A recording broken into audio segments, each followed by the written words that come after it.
Welcome back, ladies and gentlemen. Here you go, and there you have it. That recovery vehicle is broken down. So here we are with part two of the two-part crawling series here.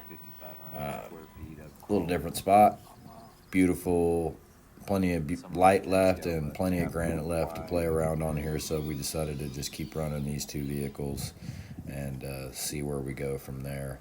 I do apologize about all that side shot of my tripod. I just guess I had my camera sitting in there funny, or my phone sitting in there funny, and I just didn't edit it out before I threw all this together late last night. Putting in the sound bite this morning, the voiceover, and just noticed that. And at this point in the editing process, it's too much for me to go back and take that out, so I just don't. And we'll live. It's just toy cars, right? Come on. Come on, people. Build a toy car. Go play with it. You don't even have to build them very much. I mean, you can pretty much buy one. You're not going to buy that one unless you buy that from me or someone like Maz. I think he sells rigs, full, complete, bad boys. But, yeah, beautiful spot. That's what we used to call the Alpine Skills International building. It's now called Summit House. That is actually a trail crossing right there for the Pacific Crest Trail. We are above the PCT. I might do a small, video of the PCT. I'd hate to be in anybody's way. So, yeah, pretty sweet. Gorgeous, gorgeous views. And, I accidentally hit the wrong button on my camera and didn't realize that was going on. I hit the time lapse and had time lapse going for a couple of extra sessions on this particular video that I really didn't want them to be in, and I just don't know. Moving the camera, my finger will hit it, and I don't realize I slid the screen because the camera stays on. Anyway, yeah, enough with the forgiveness cry.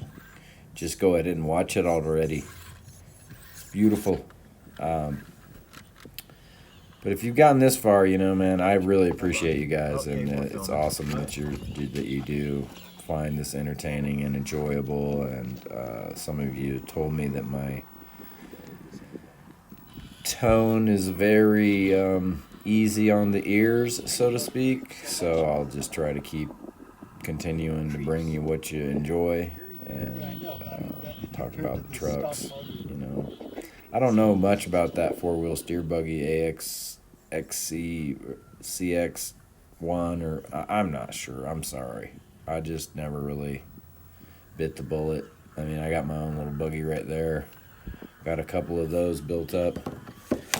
Do a couple more upgrades to them, and they're going to be cherry. You can't get much better once you get these on a full brushless with a 3S. I haven't gone 3S yet, and I don't. This motor is a little too heavy for this rig. I need to possibly change that out, but we're moving forward. I have a micro and a mini on hand. I have a mini built up, almost completely built up on that FJ 40.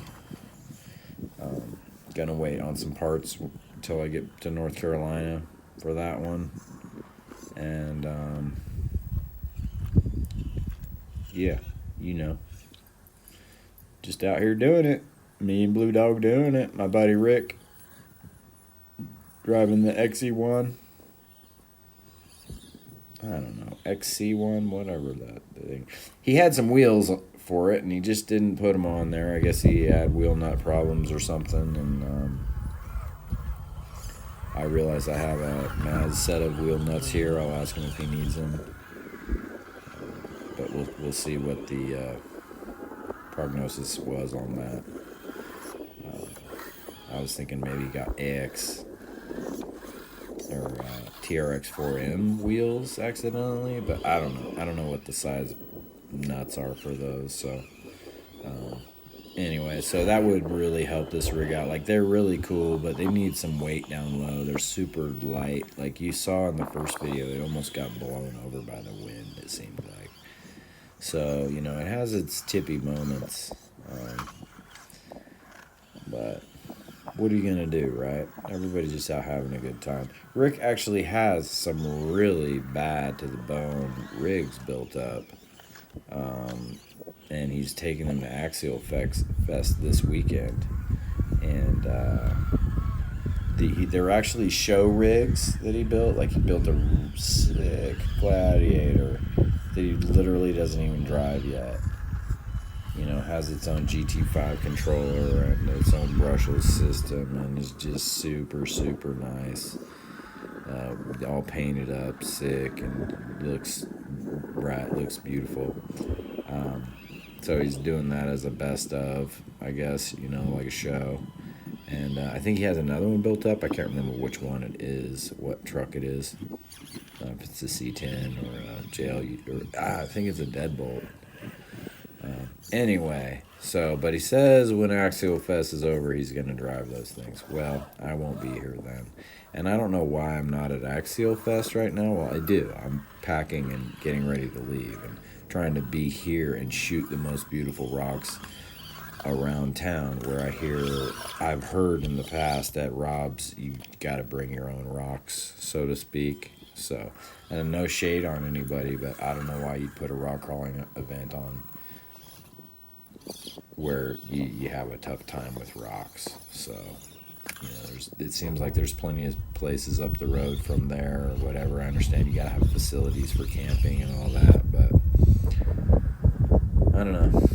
Seems like we're charging a lot of money for not much, where like I could, you know, you could come park here, there's parking, come play in the rocks. It's sick. But yeah, whatever. It's a good time. It's super. It's got a little windy here in the evening. Just trying to make it back around to camp and kind of circle down and around, and got into some cool structure of the rock there, and always trying to give you some views too. Blue always checking trail. That's what Blue likes to do, is make sure that where we're going is safe enough for everybody. And oh man, we had a rollover back there and I didn't even see that. So Ricky's got it. And yep, bad times with the four-wheel steer buggy there, but I think he comes through here all right. Comes right on in. That's it, ladies and gentlemen. Thanks for tuning in. As always, Cardboard Crawlers out.